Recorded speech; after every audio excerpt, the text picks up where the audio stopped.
Good morning students, कैसे हैं सब?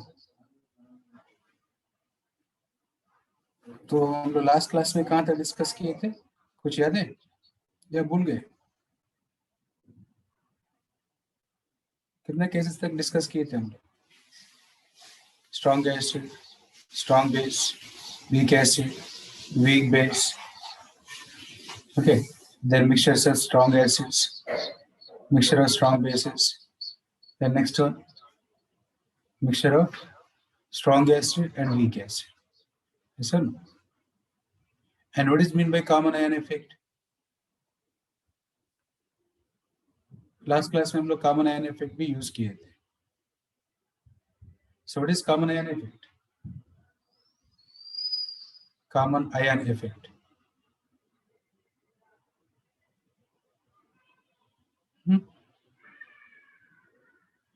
The decrease in dissociation of weak electrolyte in the presence of strong electrolyte having common ion.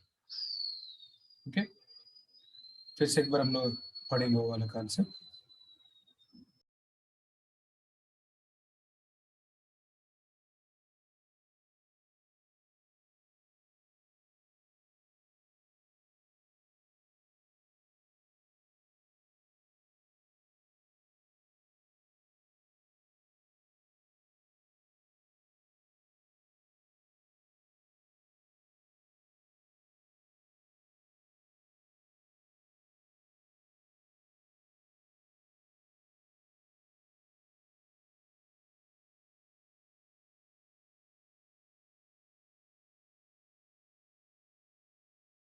देखिए, मैं यहाँ पे दो इलेक्ट्रोलाइट्स ले रहा हूँ. H2S is weak electrolyte and HCl is strong electrolyte. Okay, so weak electrolyte, strong electrolyte दोनों हम लोग ऐड कर रहे हैं. तो रिएक्शन में क्या होगा अभी?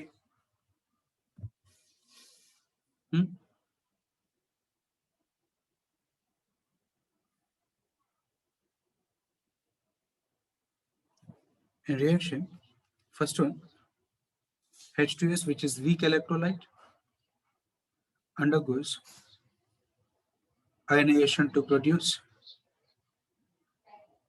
H plus ion and HS minus ion. Okay. Now, if we add HCl here, which is strong electrolyte, which can undergo complete ionization, produce H plus and Cl minus ion. Now here, what is common ion? H plus ion हो गया common ion. तो H plus and common ion होने के वजह से product side में concentration H plus ion का बढ़ रहा है. ठीक है, तब रिएक्शन मूव होगा बैकवर्ड डायरेक्शन. तो बैकवर्ड डायरेक्शन में किसका कॉन्सेंट्रेशन बढ़ रहा है अभी? अनडिसोसिएटेड H2S मॉलिक्यूल का कॉन्सेंट्रेशन बढ़ रहा है ना. सो इनिशियली मान लीजिए मैं इसका 5% आयनाइजेशन ले रहा हूँ, only 5%. Okay, before adding HCl. HCl add करने के बाद क्या होगा? इसका डिसोसिएशन फिर से कम होके 1% में आ जाएगा. ठीक है, सो by adding strong electrolyte to weak electrolyte, its dissociation decreases. इसको हम लोग बोल रहे हैं कॉमन आयन इफेक्ट. ठीक है, एक प्रॉब्लम कीजिए इसका, तो लास्ट क्लास में हम लोग किए थे.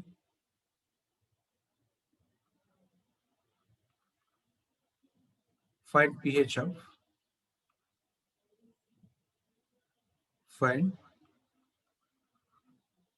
pH of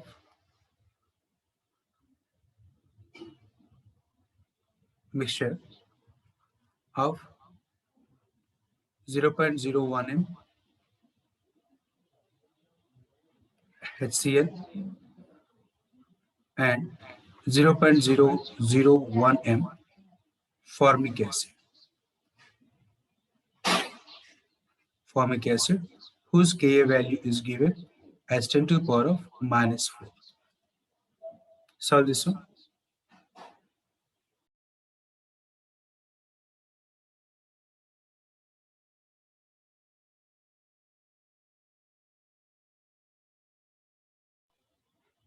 You have a problem number 10 or 11.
somebody gave answers, but फिर से एक बार चेक कर लीजिए आपका आंसर्स.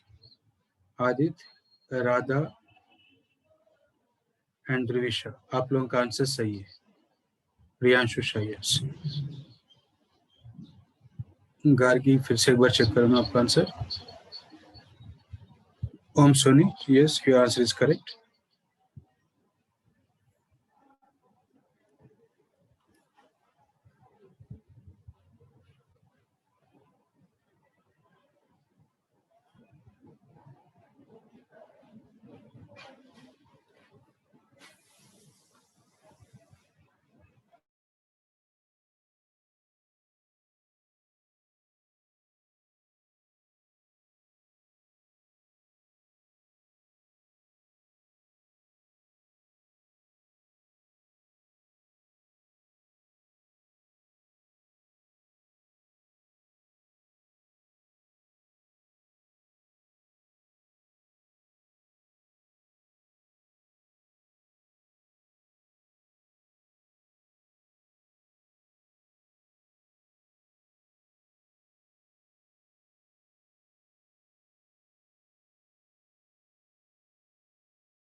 देखिए यहाँ पे आंसर क्या होगा.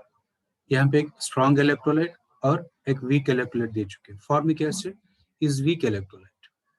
Okay, HC double bond OH, weak electrolyte हो गया. तो हम लोग क्या बोल रहे थे, when strong electrolyte and weak electrolyte both are given, then always with respect to strong electrolyte only we have to calculate pH. Okay, here Saurabh ji का आंसर देखिए एक बार. ठीक है ना. तो अभी यहाँ पे हम लोग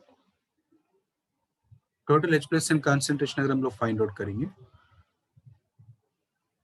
then it is concentration of H plus ion from HCl and H plus n concentration from formic acid. ठीक है. Yes Ridhi Somani, correct answer. अब इसमें देखिए H प्लस एन कॉन्सेंट्रेशन कितने ले रहे हैं हम लोग, 10 to the power of -2, and H plus n concentration from formic acid 10 power -3, and that too Ka value is also given, means very weak acid. So here we can ignore this one and हम लोग ले सकते हैं only approximately 10 to the power of -2 जो as HCl strong electrolyte से आ रहा है. तो H plus n total concentration कितना होगा अभी, 10 power -2. So now pH कितना होगा, 2. Okay,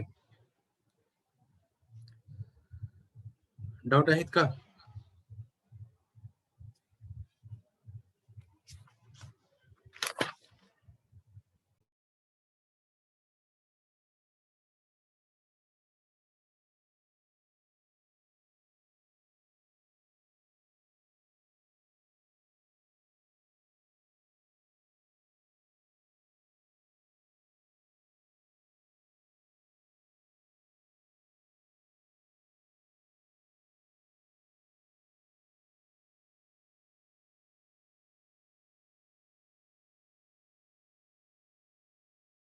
देन अभी और एक कॉन्सेप्ट पढ़ेंगे, आई थिंक ये वाला 8th वाला है ना.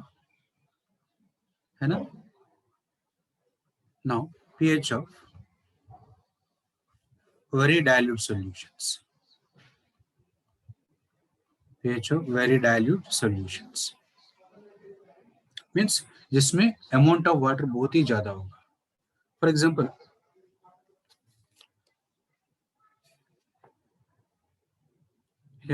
टेकिंग केस ए, फर्स्ट वन हम लोग ले रहे हैं ओनली एसिड का. मान लीजिए एसिड का concentration 10 to the power of -7, 10 to the power of -8, 10 to the power of -9. मान लीजिए ऐसा कॉन्सेंट्रेशन से. तो ये वाले केस में देखिए वेरी लो कॉन्सेंट्रेशन से। तो ये वाले केसेस में क्या ना, वाटर का क्वांटिटी भी बहुत ज्यादा होगा। सो इसलिए जब हम लोग पीएच कैलकुलेट करेंगे, वाटर का कॉन्सेंट्रेशन को हम लोग इग्नोर नहीं कर सकते। ठीक है, तो ये वाले केसेस में हम लोग कैसे कैलकुलेट करेंगे पीएच? मान लीजिए मैं यहाँ पे ले रहा हूँ H प्लस एन कॉन्सेंट्रेशन 10⁻⁻⁷। मैं एक केस में बता रहा हूँ, सेकेंड केस आपको करना होगा, प्लीज लिसन केयरफुली। 10⁻⁻⁷, तो it is very very dilute solution. तो अभी हम लोग क्या करेंगे, total H plus N concentration यहाँ पे लेंगे, ये वाला होगा H plus N concentration from acid and H plus N concentration from water. ठीक है, और H plus N concentration from acid ये कितना है यहाँ पे 10⁻⁻⁷, और वाटर से कितना लेंगे हम लोग, वो भी 10⁻⁻⁷ ही होगा। वाटर में at 25 degree centigrade H plus N concentration and OH minus ion concentration already हम लोग पढ़ चुके हैं, याद है ना, क्या भूल गए? छोटा छोटा चीज नहीं भूलना है बेटा। ओके, अभी यहाँ पे total H plus N concentration कितना हो रहा है, 2 × 10⁻⁻⁷, है ना। और थोड़ा और एक स्टेप ज्यादा लेंगे, वही तो होगा। ठीक है, डायरेक्ट लिख रहा हूँ 2 × 10⁻⁻⁷, ये वाला हो गया total H plus N concentration. Okay, समझ ला। नाउ पीएच फाइंड आउट करना है, तो pH equal to negative log of 2 × 10⁻⁻⁷। So log A B form में है, तो इसको हम लोग कैसे लिख सकते हैं बेटा, 7 - log 2, सो 7 - 0.3010, तो आंसर होगा यहाँ पे अप्रोक्सीमेटली 6.7। ओके, आ गया ना समझ में? तो यहाँ पे हम लोग क्या कर रहे हैं, first total H plus N concentration ले रहे, total H plus N concentration equal to concentration of H plus ion from acid and concentration of H plus ion from water. अभी दोनों को ऐड करने के बाद जो H प्लस एन कॉन्सेंट्रेशन आ रहा है उसका हम लोग पीएच निकालना है। ठीक है, so answer is close to 7 but not 7। Okay, इससे पहले हम लोग जैसे मान लीजिए 10⁻⁻² MHCl लिए थे, तो डायरेक्टली इसका जो पावर था वही पावर हम लोग पीएच में ले रहे हैं। सिमिलरली 10⁻⁻6 तक हम लोग ले सकते हैं जैसे। ओके, डायरेक्टली आंसर 6, बट 10⁻⁻7 अगर हम लोग 7 में लेंगे ये गलत हो जाएगा। क्यों? According to pH scale 1 to 7 तक ही एसिड का पीएच है, 7 के बाद जो भी है वो बेस हो जाएगा, और 7 क्या होगा, न्यूट्रल होगा। सो acid can not be neutral. Okay, इसलिए हम लोग क्या कर रहे हैं, ठीक है, डायरेक्टली इसका पावर नहीं ले सकते, ये वाला मेथड अप्लाई करना होगा। ठीक है ना।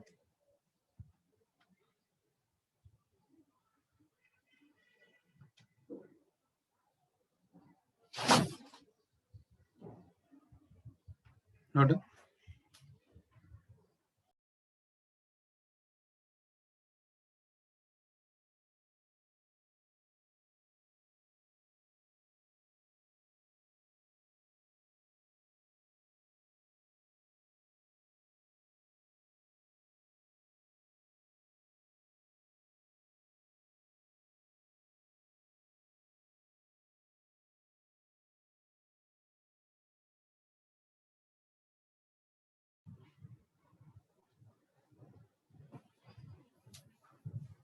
हो गया ना।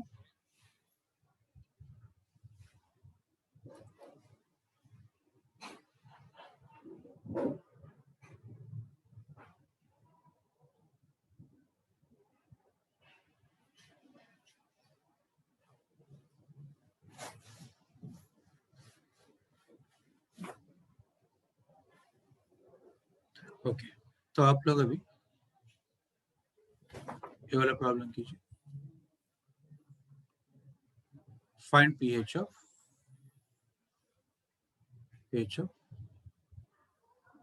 H plus ion 10 to the power of -8.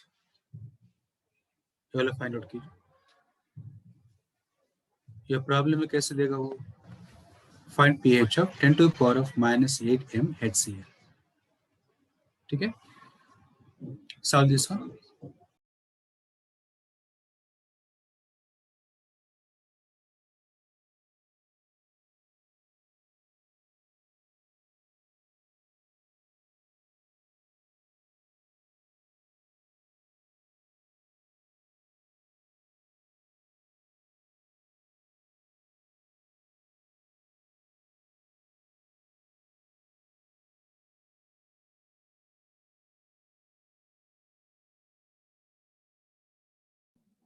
वही answer.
Yes, Priyanshu Sharma, your answer is perfect. Very good. Shriya, okay, 6.9 tak okay, but once again check it. Check this one. You written 6.9. Riddhi, Sachi, Radha. See, if you write pH greater than 7, then that becomes base. Okay, but acid cannot be base. So pH must be less than 7. It may be close to 7, but cannot be 7. Yes, Naman, very good. Gargi फिर से एक बार check कीजिए ना. मे भी calculation mistake हो सकते हैं आपका. पूरा फिर से एक बार चेक कीजिए answer. Priyanshu Shah good. Kabir very good.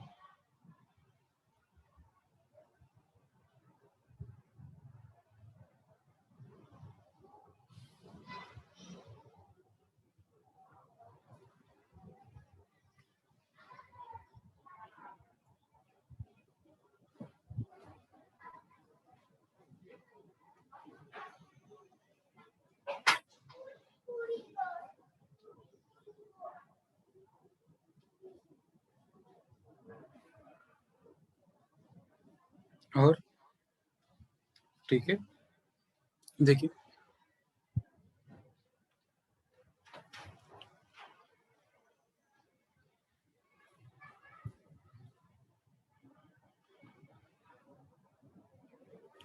so yeah, total H plus N concentration.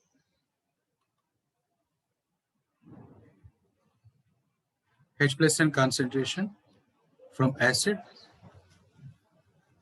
and H plus N concentration from water. ठीक है, अब H plus N concentration from acid कितने लिए हम लोग? 10 power minus 8, and from water it is 10 to the power of minus 7. तो यहाँ पे 10 to the power of minus 7 common लीजिए, तो कितना हो गया? 10 to the power of minus 1 हो गया और ये वाला 1 हो गया. ठीक है ना. Now 10 to the power of minus 7 into 0.1 plus 1. तो ये हो गया 1.2। तो ये हो गया अपना ओवरऑल H+N कॉन्सेंट्रेशन। तब pH कैसे फाइंड आउट करेंगे हम? pH equal to negative log of, yes पूरा very good, negative log of H+N concentration, that is 1.1 into 10 to the power of -7। तो इससे हम लोग कैसे लिख सकते हैं बेटा? 7 माइनस लॉग 1.2। ओके, ये हो गया आपका आंसर अप्रोक्सीमेटली 6.96। ठीक है, प्लीज नोट कर लीजिए।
हो गया ना?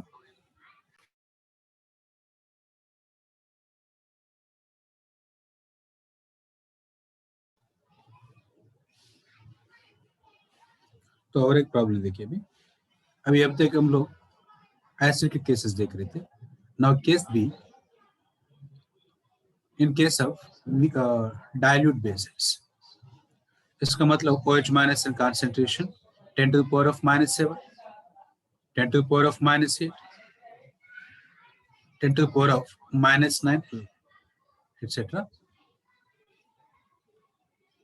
ओके, तो ये वाला भी क्या है ना, वेरी वेरी डाइल्यूट सॉल्यूशन है, वेरी डाइल्यूट सॉल्यूशन।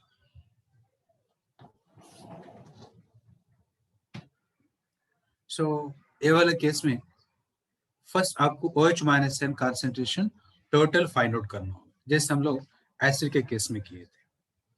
ओके, तो एक प्रॉब्लम आप लोग करके बताइए, सेम प्रोसेस अप्लाई करना है जैसे हम लोग एसिड में किए थे। ठीक है, एक करके बताइए। फाइंड pH ऑफ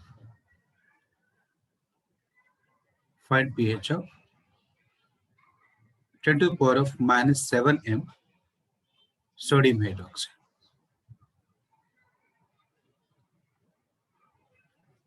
थोड़ा सा दिमाग का बत्ती जलाए तो बिना पेपर पेन का आंसर हो जाएगा जी। ट्राई कीजिए।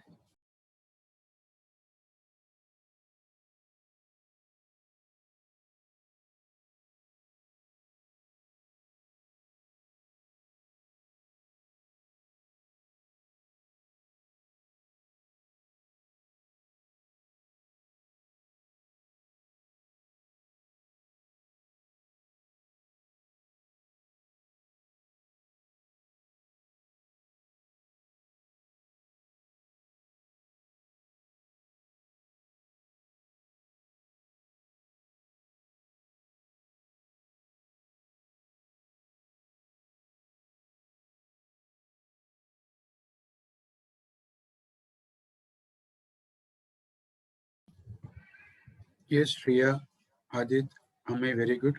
Correct answers.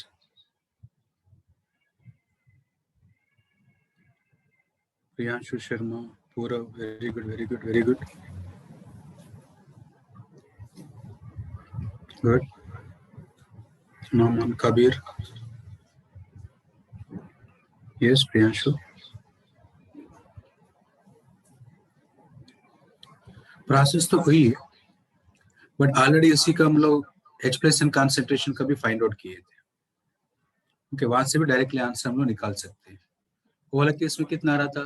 pH 6.7 आ रहा था, तो 14 माइनस 6.7 कर दीजिए, वही आपका आंसर है 7.3। ठीक है, अगर प्रोसेस के थ्रू जाना है तो कैसे करेंगे हम लोग?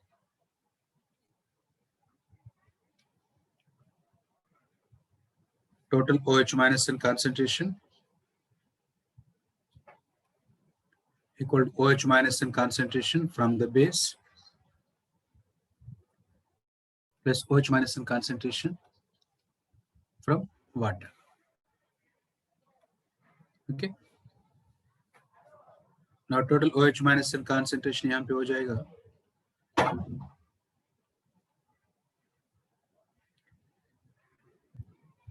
OH minus in concentration, sorry, 10 to the power of -7,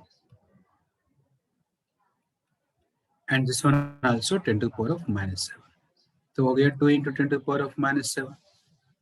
तो POH कितना हो गया यहाँ पे? POH, it is 6.7. But we require pH. So pH equal to 14 minus 6.7. Okay. Not.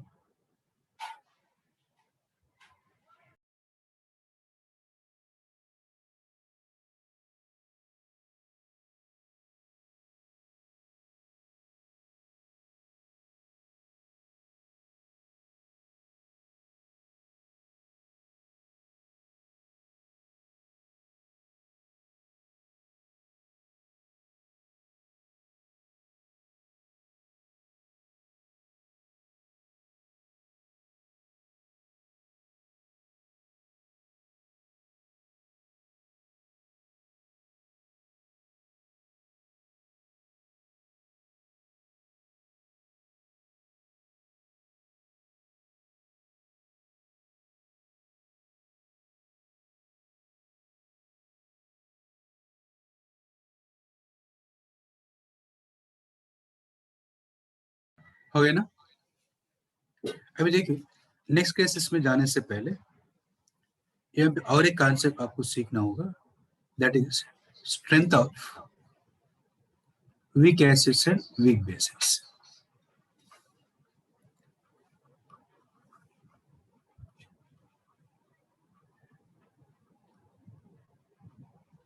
Weak acids and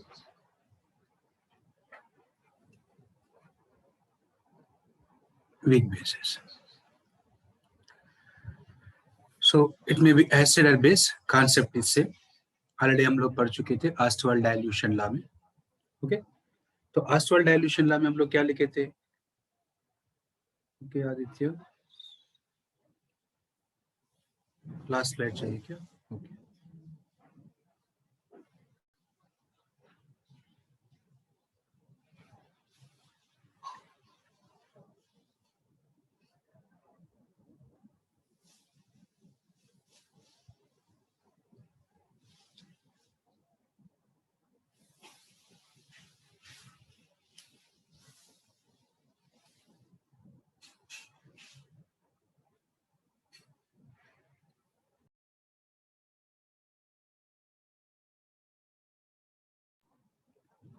तो लास्ट स्लाइड हो गया ना?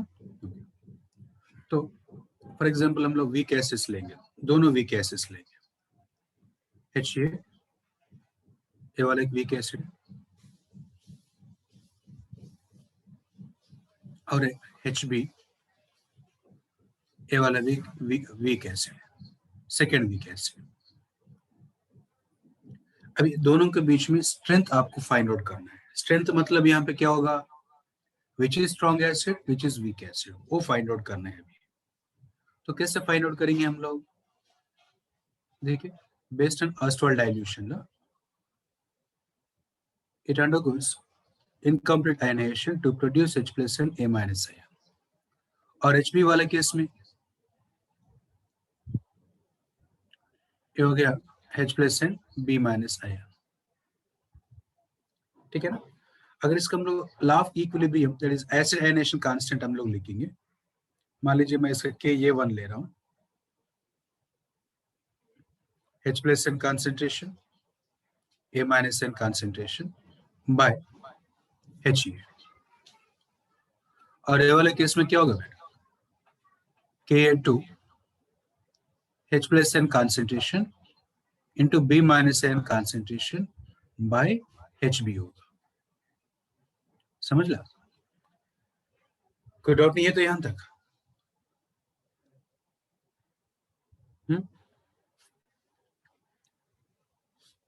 अभी यहाँ पे देखिए कि ये वैल्यू किसके ऊपर डिपेंड करेगा, न्यूमरेटर में है h plus N A minus I, okay, h plus N B minus I. मान लीजिए अगर न्यूमरेटर का वैल्यू बढ़ गया, like h plus N concentration बढ़ गया, तब क्या होगा कि ये वैल्यू बढ़ जाएगा। ओके, सिमिलरली यहाँ पे भी अगर h प्लस एन कॉन्सेंट्रेशन बढ़ गया तो Ka2 वैल्यू भी बढ़ जाएगा। Okay, so strength of acid depends on Ka value है। अगर H प्लस कॉन्सेंट्रेशन बढ़ गया तो ठीक है, H प्लस कॉन्सेंट्रेशन बढ़ गया तो Ka1 वैल्यू बढ़ेगा, और इसका बढ़ गया तो ये वाला भी बढ़ जाएगा। मान लीजिए मैं यहाँ पे दो वीक एसिड्स ले रहा हूँ, एक एस्टिक एसिड और एक फॉर्मिक एसिड, ठीक है ना, acetic acid and formic acid. Now acetic acid वाले केस में मैं Ka वैल्यू ले रहा हूँ 10 टू द पावर ऑफ -5, और फॉर्मिक एसिड वाले केस में Ka वैल्यू हो रहा है 10 टू द पावर ऑफ -4। तो कौन सी केस में भी H प्लस का कॉन्सेंट्रेशन ज्यादा होगा? देखिए Ka वैल्यू देख के हम लोग डिसाइड कर सकते हैं यहाँ पे, इसका Ka वैल्यू मतलब फॉर्मिक एसिड का Ka वैल्यू बढ़ रहा है यहाँ पे, है ना, और यहाँ पे थोड़ा कम है। तो which is strong acid here out of this two acids? Initially both are weak only, but Ka value देख के उसका हम लोग रिलेटिव स्ट्रेंथ निकाल सकते हैं, कौन सा स्ट्रॉन्ग है कौन सा वीक है, ठीक है।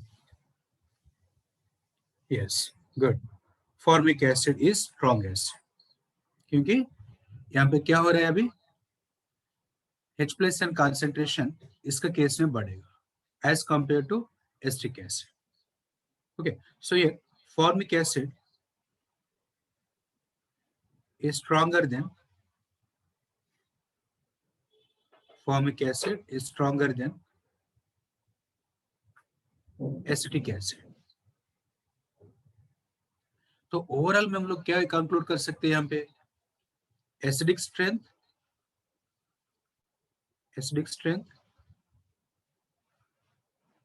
Directly proportional to Ka value. Okay, दोनों Ka वैल्यूज देख दिए तो डायरेक्टली Ka वैल्यू कंपेयर करके हम लोग एसिडिटी निकाल सकते हैं, एसिडिक स्ट्रेंथ निकाल सकते हैं।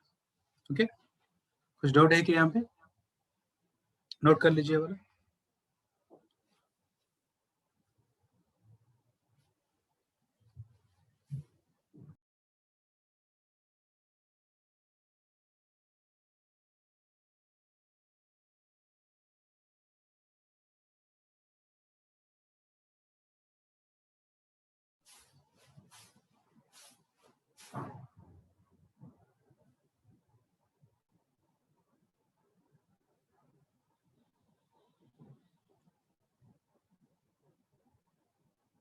हो गया ना?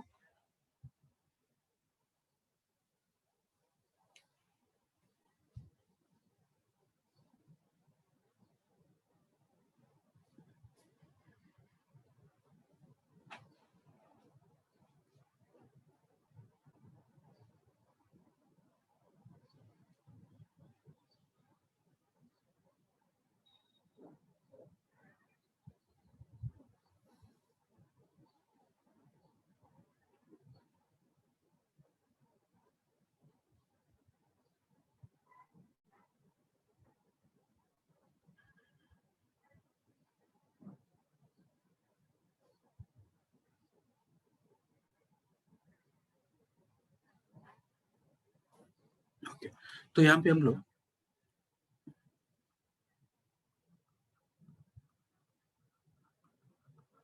फॉर एसिड्स वाला कॉन्सेप्ट हमको हमेशा यूज में आएगा, even in case of organic chemistry also.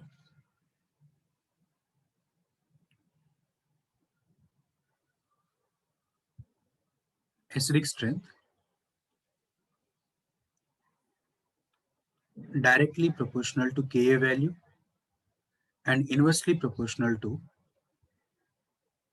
pKa value। Okay, और बेसिस के लिए same concept,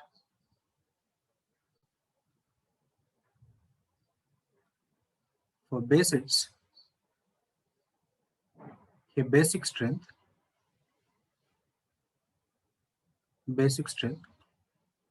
directly proportional to kb and inversely proportional to ekb. Okay,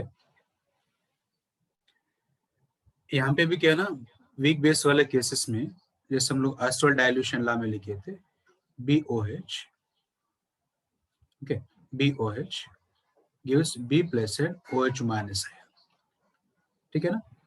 और ये वाले केस में देखिए अगर KB हम लोग अप्लाई करेंगे OH minus and concentration and B plus concentration by BOH, ठीक है। सो OH minus and concentration बढ़ गया तो KB वैल्यू भी बढ़ेगा।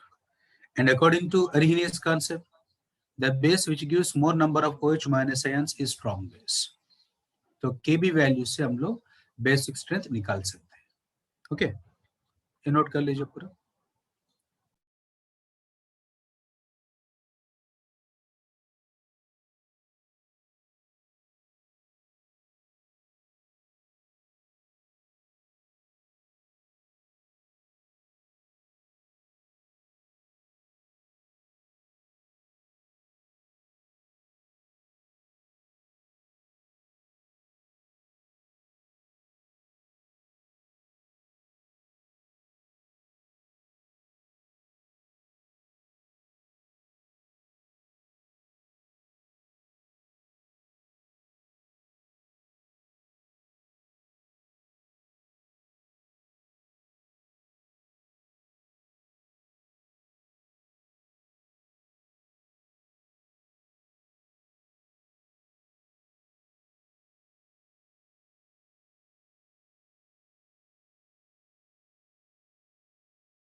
हो गया ना?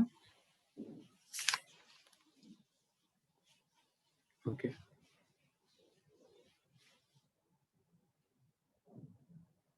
पी के वैल्यू कैसे निकालेंगे हम लोग? सिंपली जैसे हम लोग पीएच वैल्यू निकाल रहे थे, what is pH value? Negative log of H plus है ना। तब पी के क्या होगा? It is negative log of K value. Okay,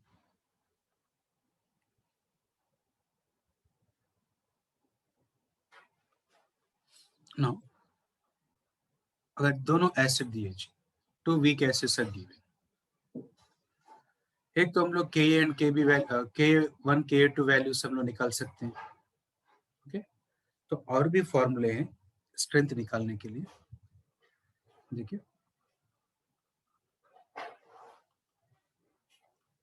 relative strength of acids. Okay, यहाँ पे हम लोग वीक एसिड केसेस ही ले रहे हैं।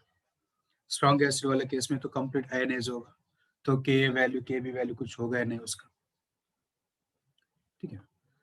अभी हम इससे पहले जो हम लोग केसेस लिए थे HA and HB,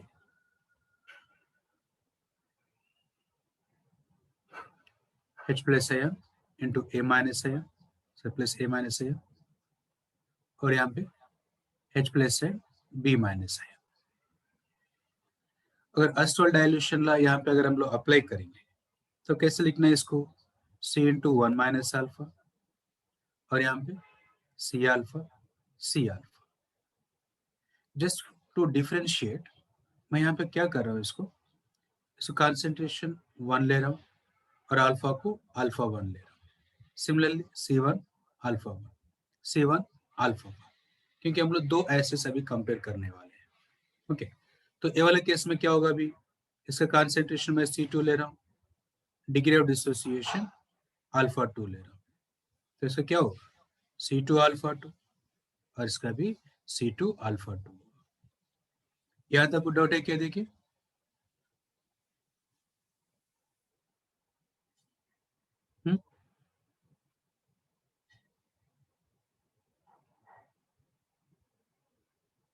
any doubt? First HCl का कॉन्सेंट्रेशन मैं C1 ले रहा हूं और डिग्री ऑफ डिसोसिएशन अल्फा 1 ले रहा हूं। ठीक है,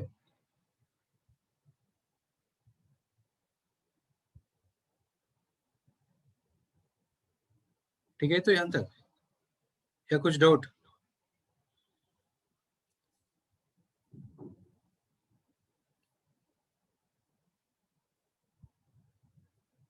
ठीक है, अभी देखिए यहाँ पे आपको स्ट्रेंथ निकालना है, रिलेटिव स्ट्रेंथ। रिलेटिव स्ट्रेंथ या स्ट्रेंथ ऑफ एसिड किसके ऊपर डिपेंड करेगा? H प्लस एन कॉन्सेंट्रेशन के ऊपर। तो इसलिए मैं क्या ले रहा हूं, strength of first acid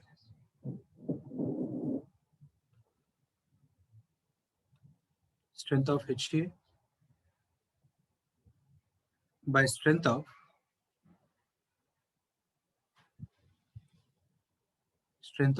HB ले रहा हूं। और स्ट्रेंथ ऑफ HCl लेने के लिए क्या होगा, H plus N concentration of HCl and H plus concentration of HB, ये दोनों को हम लोग in terms of strength of HCl ले सकते हैं। क्योंकि मान लीजिए more H plus N concentration यहाँ पे प्रोड्यूस हो गया, तब HCl is the strong acid. अगर मान लीजिए यहाँ पे H प्लस एन कॉन्सेंट्रेशन ज्यादा प्रोड्यूस हो गया, तो ये वाला केस में ये होगा स्ट्रॉन्ग एसिड, है ना। सो जो भी है वो पूरा किसके ऊपर डिपेंड करेगा बेटा, only H plus N concentration के ऊपर, है ना। इसलिए हम लोग स्ट्रेंथ ऑफ एसिड कंपेयर करने के लिए directly H plus N concentration ही ले रहे हैं। It is from HA and H plus N concentration from HB। ठीक है, ये वाला स्टेप में कोई डाउट है क्या? मैं दोनों कंपेयर कर रहा हूं बस। ठीक है ना,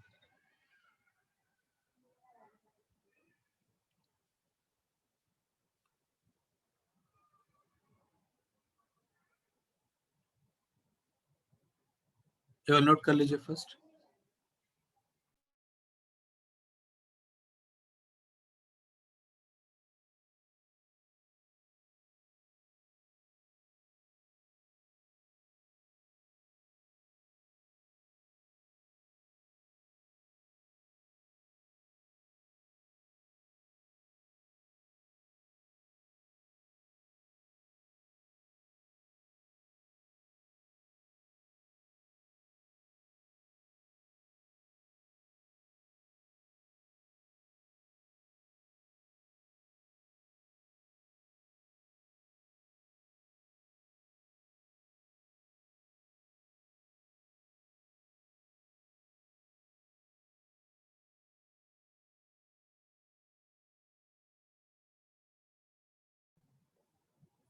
हो गया ना?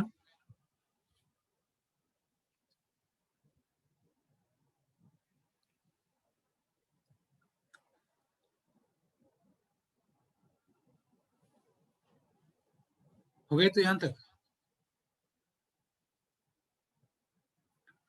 ओके, अभी देखिए H प्लस एन कॉन्सेंट्रेशन, ये वाला इक्वेशन से क्या हो रहा है, C1 अल्फा 1, इसी का कंटिन्यूएशन में कर रहा हूं, C1 alpha 1। And what is concentration of H plus ion from HB, ये वाला हो गया C2 alpha 2। Okay, but alpha की इक्वेशन क्या था, थोड़ा सा फ्लैशबैक में जाइए बेटा। ऑस्टवाल्ड डाइल्यूशन लॉ में पढ़े थे हम लोग अल्फा के equation, alpha square root of KA/C।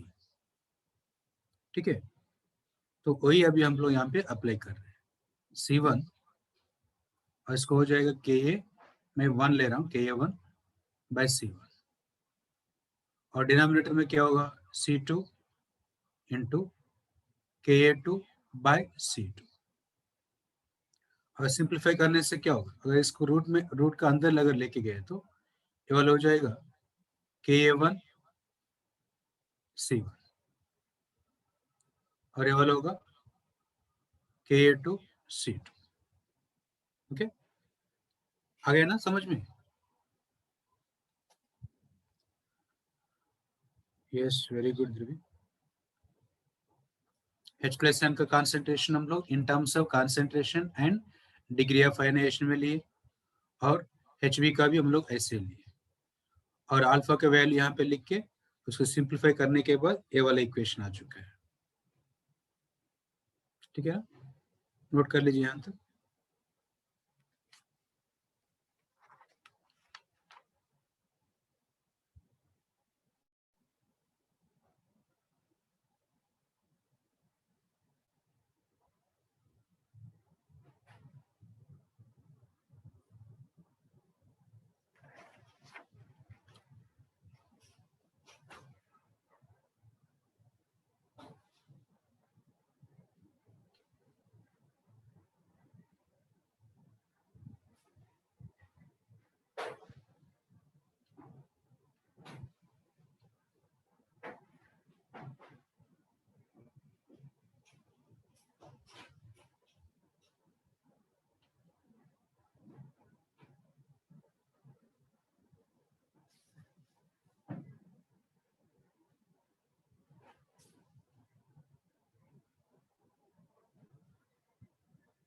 Over.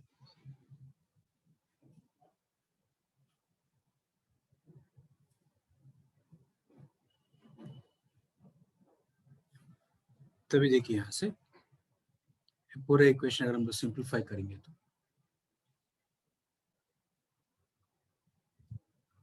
Square root of Ka1C1 by Ka2C2। Okay, अगर रिलेटिव स्ट्रेंथ डिटरमाइन करना है in terms of acid ionization constant and concentration, ये वाला फार्मूला आपको यूज करना होगा। अगर दोनों कंसंट्रेशन सेम है, C1 equal to C2, okay, if C1 equal to C2, then what is relative strength?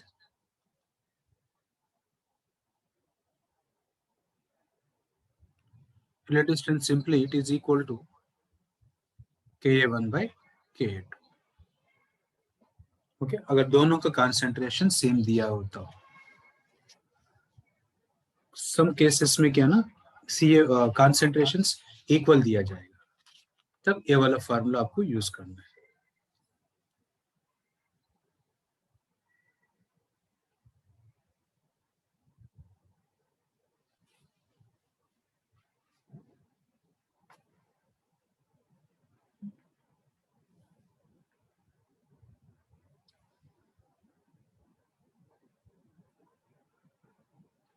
हो गया ना?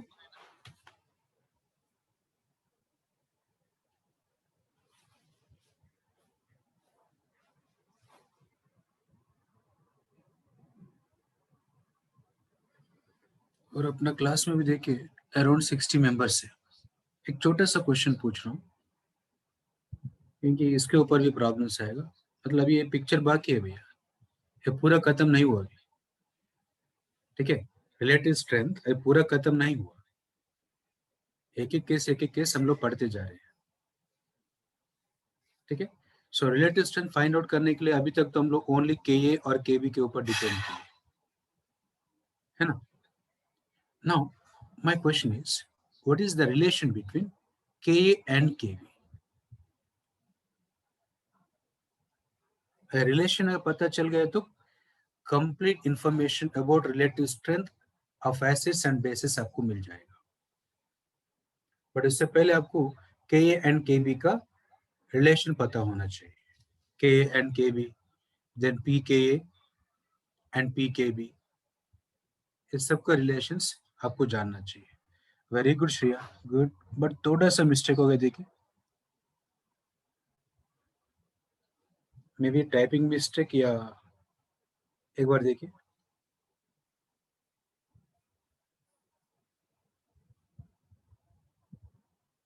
ठीक है, चलो हम लोग पढ़ते हैं अभी what is relation between Ka and Kb।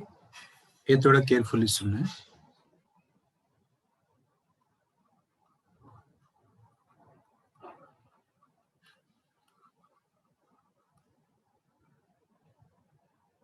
yes Shreya, correct।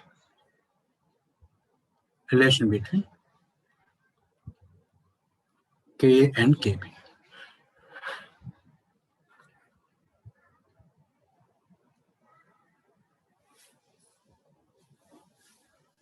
देखिए मैं यहाँ पे एक वीक एसिड ले रहा हूँ like HCl। HCl weak acid है, so it undergoes ionization to produce H plus and Cn minus ion। Okay, तो ए वाला हो गया एसिड आयनाइजेशन, तो इसको हम लोग ले रहे हैं एस के। ठीक है, अभी इसका बेस क्या हो रहा है देखिए, Cn माइनस है, मतलब कॉन्जुगेट बेस। ये वाला एसिड है और इसका कॉन्जुगेट बेस है Cn माइनस है।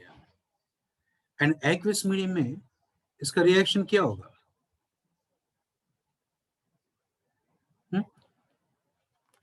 Cn minus ion is base now, conjugate base of HCl. So in aqueous medium it takes H plus ion from water, तो प्रोड्यूस करेगा ये HCl and OH minus ion। तो इसके लिए हम लोग लेंगे Kb। Now according to law of equilibrium, equilibrium conditions, when we add reactions at equilibrium we have to multiply equilibrium constants। तो यहाँ पे रिएक्टेंट एंड प्रोडक्ट साइड में अगर सेम कॉन्सेंट्रेशन रहे तो, सेम आयंस या मॉलिक्यूल्स रहे तो वो वाला कैंसिल हो जाएगा। तो HCl HCl ये वाला कैंसिल हो गया, Cn minus ion Cn minus ion ये भी कैंसिल हो चुका है। तो क्या बचा यहाँ पे अभी? Yes Priyansh, very good. H2O ionize to give H plus and OH minus ion, and this is nothing but ionization of water, Kw। Okay, so कभी भी इक्विलिब्रियम में अगर रिएक्शंस ऐड करें तो ये वाला क्या करना होगा, इक्विलिब्रियम कांस्टेंट्स को मल्टीप्लाई करना होगा। So Kw equal to Ka into Kb, or we can write this one as Ka into Kb, and what is Kw? It is 10 to the power of minus 40। ये वाला है अपना relation between Ka and Kb। Okay, आप ये पूरा याद रखो या मत रखो आपका मर्जी, बट ये दो फॉर्मूला तो आप याद रख लीजिए, ठीक है ना, ये वाला इंपॉर्टेंट है। ओके, नोट कर लो।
हो गया ना, वेरी गुड।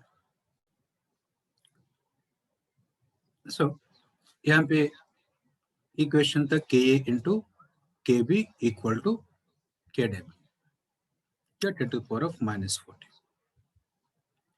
आपले लागन बोथ साइड,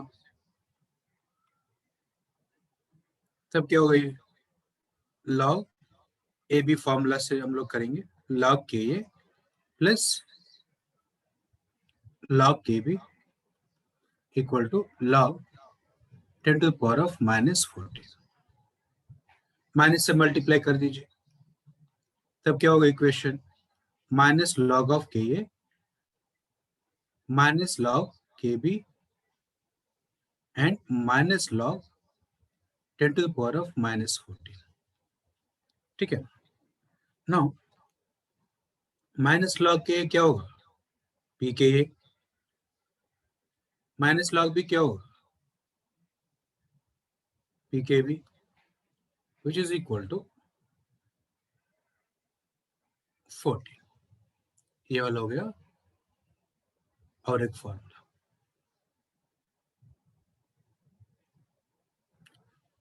और ये 14 को हम लोग ऐसे भी लिख सकते हैं, पी के ए plus P K B equal to P के डब्ल्यू. ये दो फॉर्मूला याद रख लीजिए. देखिए धीरे धीरे नंबर ऑफ फॉर्मूले बढ़ रहे हैं जी. सब एक पेपर में एक जगह में पूरे फॉर्मूले लिख के रखिएगा. जब भी टाइम मिलेगा आपको थोड़ा बहुत रिवाइज करते रहना, नहीं तो क्या ना धीरे धीरे पूरा भूल जाएंगे आप.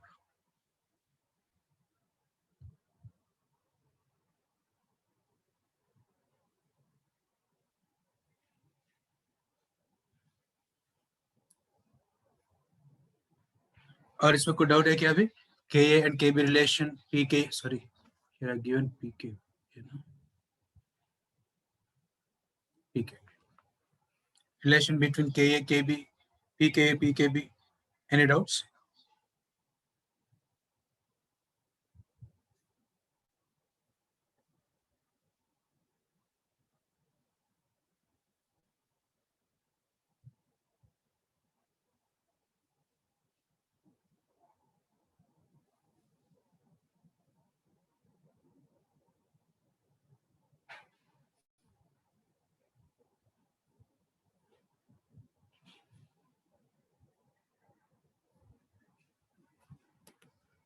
No.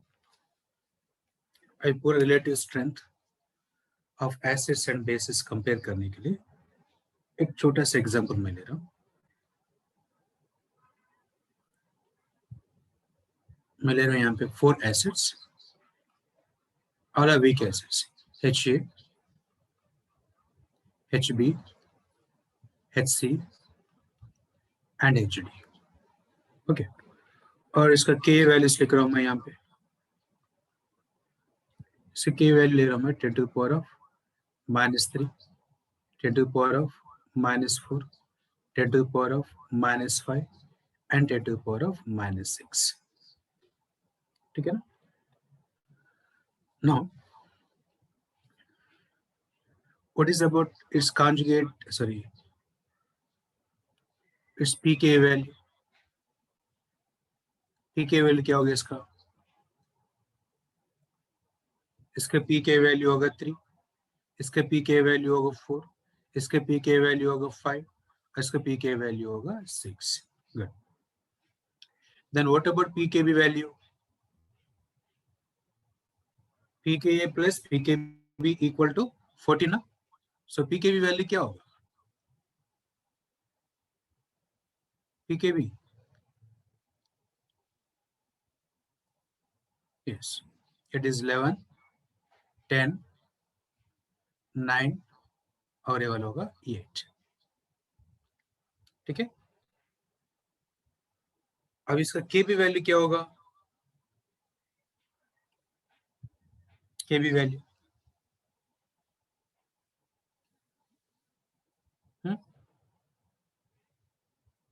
यस, इसका हो गया 10 to the power of -11, इसको हो गया 10 to the power of -10, 10 to the power of -9, 10 to the power of -8. कुछ डाउट है क्या इसमें?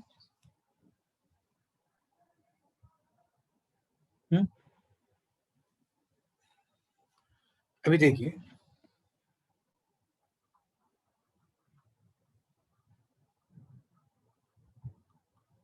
इसका कॉन्जुगेट बेस क्या होगा? HA का, HA का कॉन्जुगेट बेस ये हो गया A- और इसका B- और HC का कॉन्जुगेट बेस होता है C-, एंड HD का कॉन्जुगेट बेस होगा D माइनस। ओके, अब यहां से एक इंटरेस्टिंग चीज हम लोग यहाँ पे देख सकते हैं। ऑलरेडी हम लोग ये ब्रॉन्स्टेड लवरी कॉन्सेप्ट में एक स्टेटमेंट में लिखा आया था, याद है क्या उसका? Strength conjugate base of weak acid is strong, या conjugate base of strong acid is weak, वो वाला यहां से हम लोग देख सकते हैं। देखिए what is order of acidic strength here? HA, देखिए based on Ka values, based on Ka values we can decide. पहले नोट कर लीजिए सब लोग, ये नोट करने को डिस्कस करेंगे।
हो गया ना? So based on Ka values अगर हम लोग चेक करेंगे, यहाँ पे एसिडिक स्ट्रेंथ क्या होगा?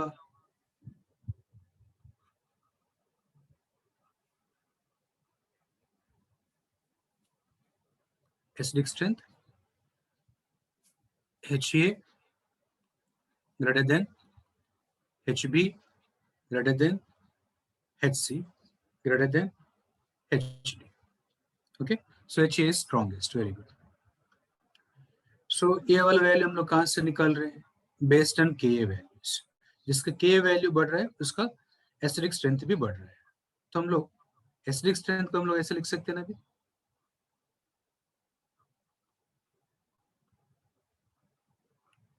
Acidic strength directly proportional to Ka value. But इसको Pk वैल्यू से एक बार चेक कीजिए। Stronger the acid, lower will be its pKa value. Weaker the acid, higher will be pKa value. Okay, तो pKa से कैसे रिलेशन है बेटा? pKa से कैसे रिलेशन है बताइए?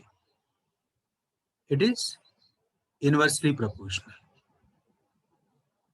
Okay, is it clear? Very good, good. Inverse relation. So Ka and pK में clear हो गया ना? अब नेक्स्ट वन pKb का देखिए। pKb, stronger the acid, higher will be pKb value. Okay, weaker the acid, higher will be higher will be अच्छा ये वाला स्ट्रॉन्ग लेते हैं ना। Stronger the acid, higher will be pKb value, weaker the acid, higher lower will be pKb value. So ये दोनों के बीच में रिलेशन क्या होगा अभी pKb का और एसिडिक स्ट्रेंथ का? ये हो जाएगा directly proportional. Okay, KA directly proportional, PKB is also directly proportional और PKA होगा inversely proportional. ठीक है ना? Yes, yes, yes, Malhar, very good. ठीक है. What about KB value now? देखिए KB value HA ये वाला स्ट्रांग है बट उसका KB वैल्यू बहुत ही कम है. ठीक है, और HD वीक है बट उसका KB वैल्यू ज्यादा है. तो KB वैल्यू भी कैसा होगा रिलेशन? Inversely proportional. ओके हमें आई होप यहां तक पूरा क्लियर है. कोई डाउट नहीं होगा यहां तक? है क्या डाउट?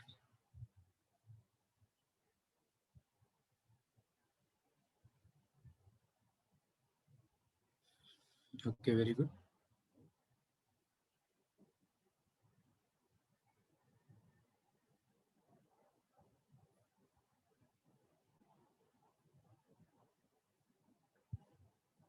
अगर अभी हम लोग स्ट्रेंथ ऑफ कॉन्जुगेट बेस अगर चेक करेंगे, स्ट्रेंथ ऑफ कॉन्जुगेट बेस देखिए ये वाला है अपना स्ट्रॉन्ग एसिड बट इसका कॉन्जुगेट बेस का स्ट्रेंथ अगर हम लोग चेक करेंगे, केबी वैल्यू चेक करेंगे, ये बहुत ही लो है. Strong acid has week conjugate base. ठीक है, और यहाँ पे एचडी देखिए ये वाला है वीक एसिड बट इसका केबी वैल्यू है, मतलब कॉन्जुगेट बेस डी माइनस का केबी वैल्यू है हाइयर. सो यहाँ पे हम लोग क्या लिख सकते हैं अभी? स्ट्रॉन्गर द एसिड या कॉन्जुगेट बेस हो. ऑलरेडी हम लोग ये वाला स्टेटमेंट लिख चुके थे लेकिन वहां पे समझाना मुश्किल था. ये वाला केस हम लोग आराम से समझ सकते हैं. Strong acid has week conjugate base और इसका अपोजिट भी लिख सकते हैं. Weak acid has strong conjugate base. ठीक है, कुछ डाउट है कि यहां तक? यस प्रियांशु. यहाँ पे कॉन्जुगेट बेसिक स्ट्रेंथ का ऑर्डर हो जाएगा अभी D minus strong base, then C minus, then B minus, then A minus. This is order of conjugate basic strength.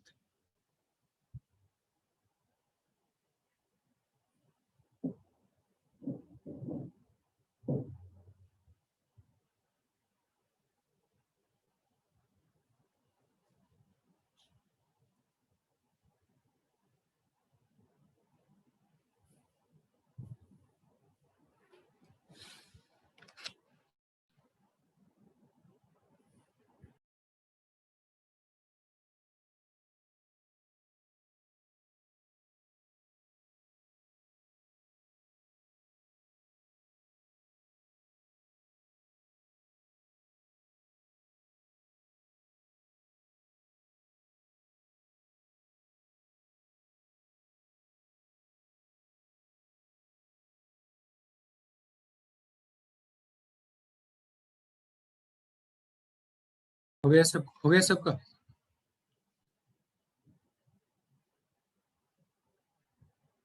So acidic strength और बेसिक स्ट्रेंथ में कोई डाउट है क्या अभी? तो acidic strength and basic strength find out करने के लिए इधर ये वाला कॉन्सेप्ट और ये वाला और ये वाला और ये वाला जो भी एक कॉन्सेप्ट हम लोग यूज कर सकते हैं.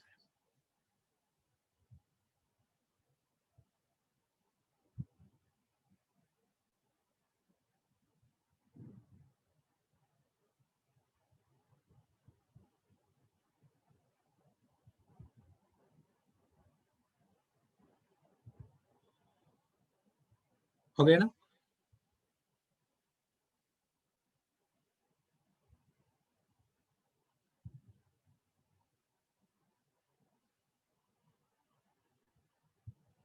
ठीक है.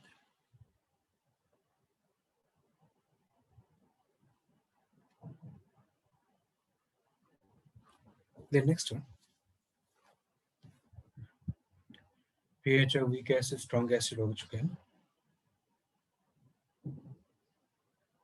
केस नंबर 8 या 9.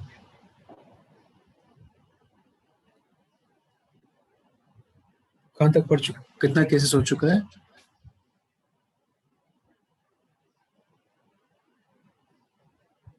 प्रियांशु कितना केसेस हो चुके हैं बेटा? 8 cases completed. Okay. So the 9th case.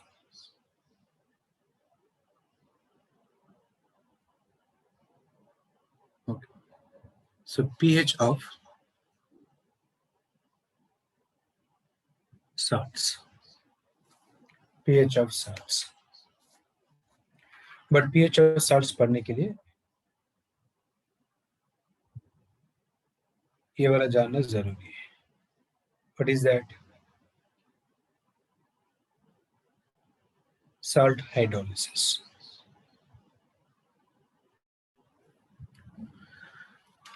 Salt hydrolysis. Any idea about salt hydrolysis?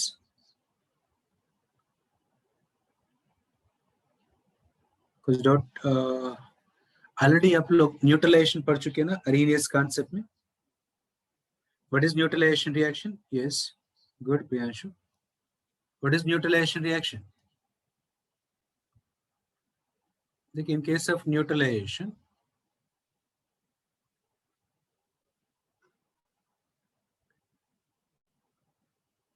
yes, neutralization, acid reacts with base to form salt and water. ठीक है, salt and water. But salt hydrolysis में क्या होगा? अभी एक completely reverse process है. इसमें क्या होगा? Salt reacts with water to produce either acid or base or sometimes both.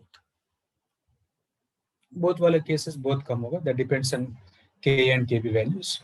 So हम लोग only A वाले value लेंगे, acid or base. So a salt hydrolysis, we can say that it is a reverse process of neutralization. Exactly reverse process. And what is exact definition here? The process in which salt react with water to form acid or base. Okay, acid or base is called what? Salt hydrolysis. Okay, well, note कर लीजिए statement. Note कर लीजिए.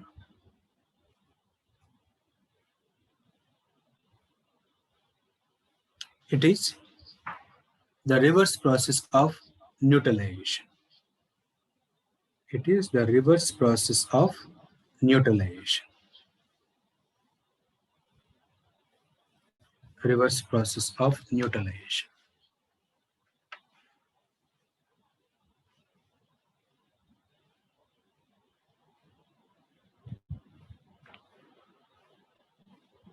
Okay, read the definition. The phenomena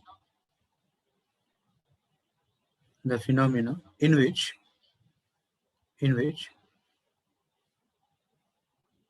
salt react with water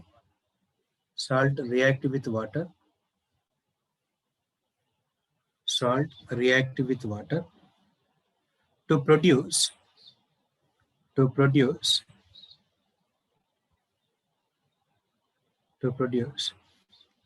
acidic nature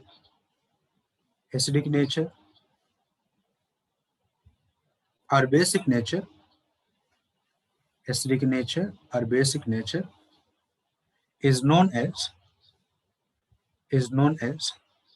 salt hydrolysis. Is known as salt hydrolysis.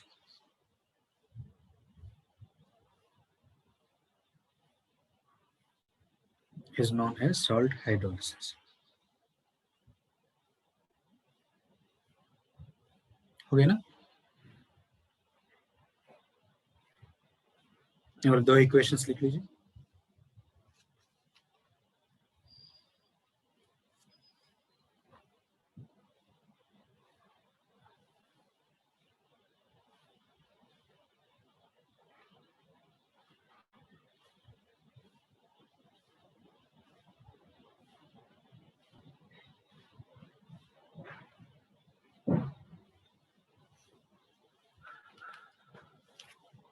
Over.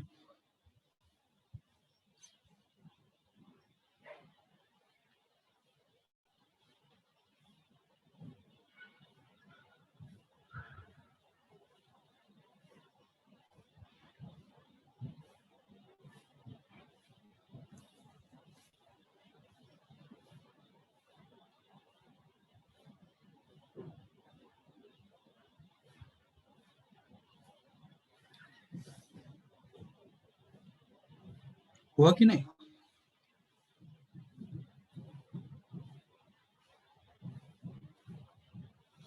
अभी देखिए, salt hydrolysis में फिर से two types है। For example, if you take cation, when it salt of, see, cation of salt, when it reacts with water, A plus An takes OH minus N of water, और यहाँ पे H plus N बच जाएगा, and the nature of solution becomes acidic. So the salt hydrolysis in which cation undergoes hydrolysis to produce acid is known as cationic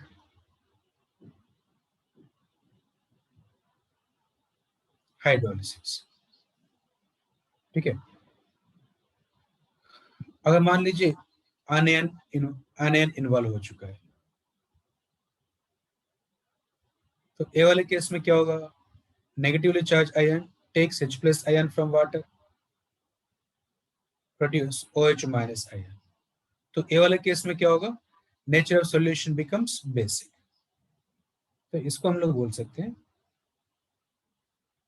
as anionic hydrolysis. Okay. Cationic hydrolysis means the cation of salt undergoes hydrolysis to form acid, and anionic hydrolysis means anion of salt undergoes hydrolysis to form base. ठीक है?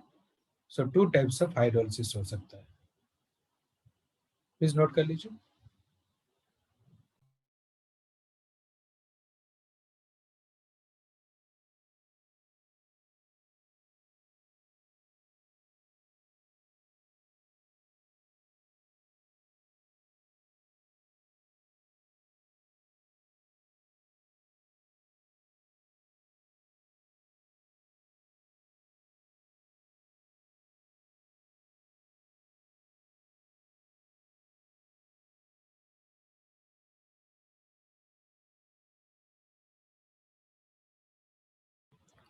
हो गया ना?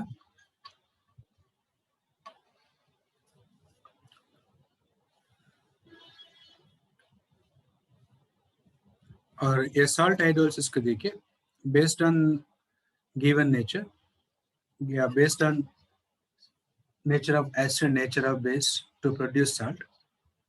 Here salts are classified into 4 types. Okay. और हर एक case का pH कैसा find out करना है वो पूरा हम लोग अगले वाला क्लास में पढ़ेंगे. ओके. तो तब तक पूरा एक बार रिवाइज कर लेना पूरा फॉर्मूले. बहुत सारे प्रॉब्लम्स और करना है. ठीक है ना? तो फिर से मिलेंगे छोटा सा ब्रेक के बाद नेक्स्ट क्लास में. Okay. Okay then good bye. Revise करते बैठना थोड़ा. बाय.